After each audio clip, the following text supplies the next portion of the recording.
And so I haven't seen the footage of him doing it the second time yet. But when he went to do it the second time, 2 minutes later, it didn't feel, you feel, like I said, you feel like a feeble baby, right? I told you about when the zip ties come off. Like you feel like nothing, you can't do anything. So you don't, every motion, you feel like you're not even moving much. Yeah. You're just like a rock they're kicking around. And so I felt all the pain up here, but I was completely unaware of my body other than that it was shivering. And so when I saw the footage of right after they finished the second waterboarding, it's actually like scary to watch because my whole body contorts up to the sky like,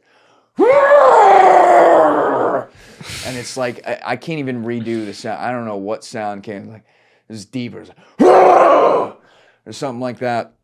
And dive team guys like trying to pull me back down. I totally disoriented from anyone's holding me down. There's security. There could be repercussions to like moving. I just went all the way up. And as I came back down, there's no air. There was no air. And he had my head up to the sky like this. And there was no air to breathe. And I went, Washington, D.C. Washington. And they're like, get it off, get it off, get it off, get it off. And they go to take it off, take the mask off. And like when I said Washington, D.C., you weren't relieved yet because... yeah, you said that with Tommy. They like... Well, no, it's not even that you weren't relieved yet. When they go to take the mask off, they still have to get it off, so you still can't breathe.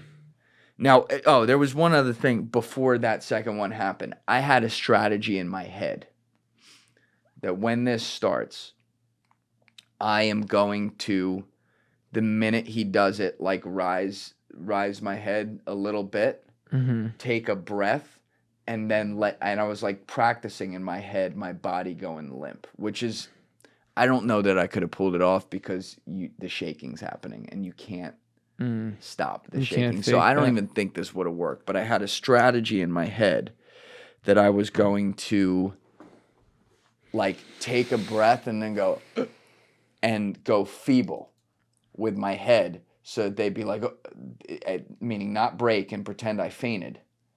And then they would like get me up and, you know, I'd buy some time basically and I could get some air. The minute they poured the water though, and he pulled my head back and up, instantly in my head, there was this thought of, I'm not going to make the ground. I'm actually going to pass out. And what if they don't get it off and I die?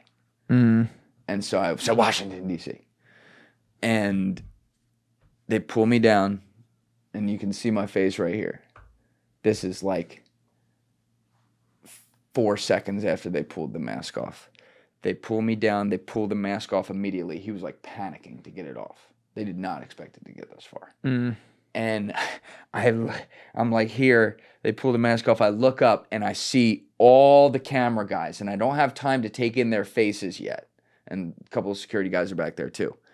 And I go... I ain't dying for this shit.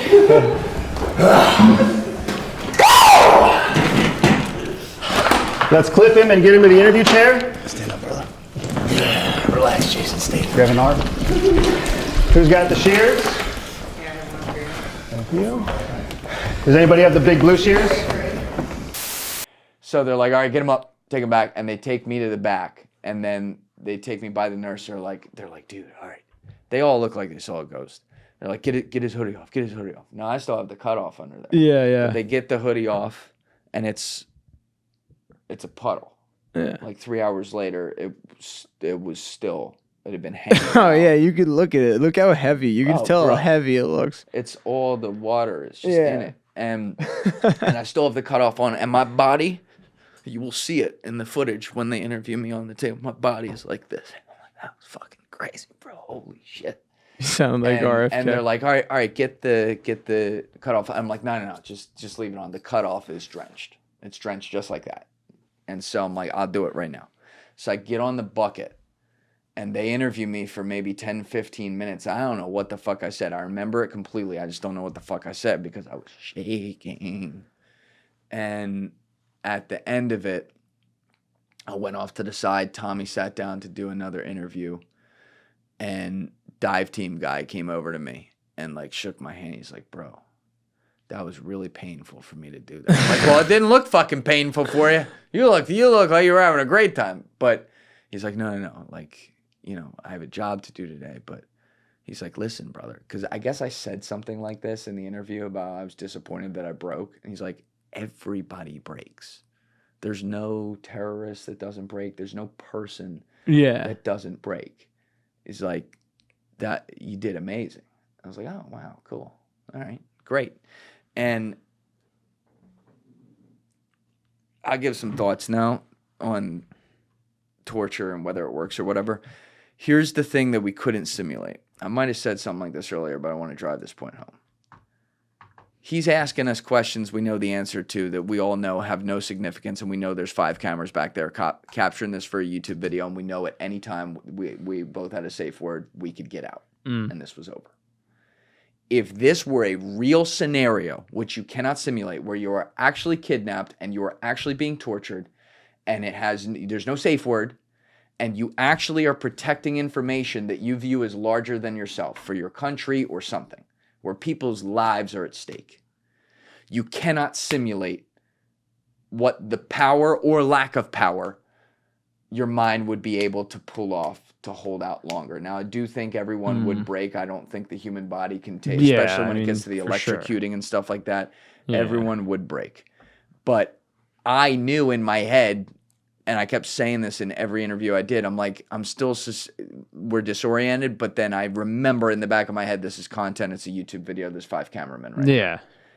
And so breaking felt like exactly what I said in the instant reaction when they pulled the hood off. I ain't dying for this shit. Yeah.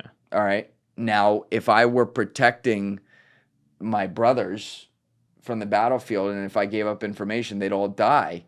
Yeah, I might die for this shit.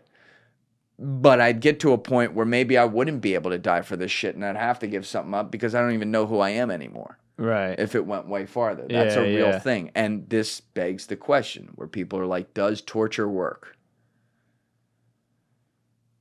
We talked about it all in the live reaction, and we talked about it when we were interviewed at the end too, but it was still during the day and your head's still in it. I don't know. I could see it to where, let's paint the scenario of like CIA is interrogating a terrorist that they think has the answer to something, but he really actually doesn't. And they interrogate him so bad that eventually he just tells them whatever they want to hear. Yeah. And he's genuinely trying to be honest and giving them like the worst shit because he genuinely has no information to give. That's a terrible scenario. And unfortunately, that was the scenario a lot of the time. Mm-hmm. But then I think about the person who actually does have the information. And, you know, if it's like the stereotypical what it was in the 2000s and it's a terrorist for Al-Qaeda or whatever, yeah, you know, he believes in Allah and those 72 virgins and, you know, his fucked up version of Islam. But he gonna break, man. He's gonna break. And a lot of those guys aren't in the best shape either. Tommy and I are in fucking great shape. Yeah, that's a good point. You know, he's gonna break.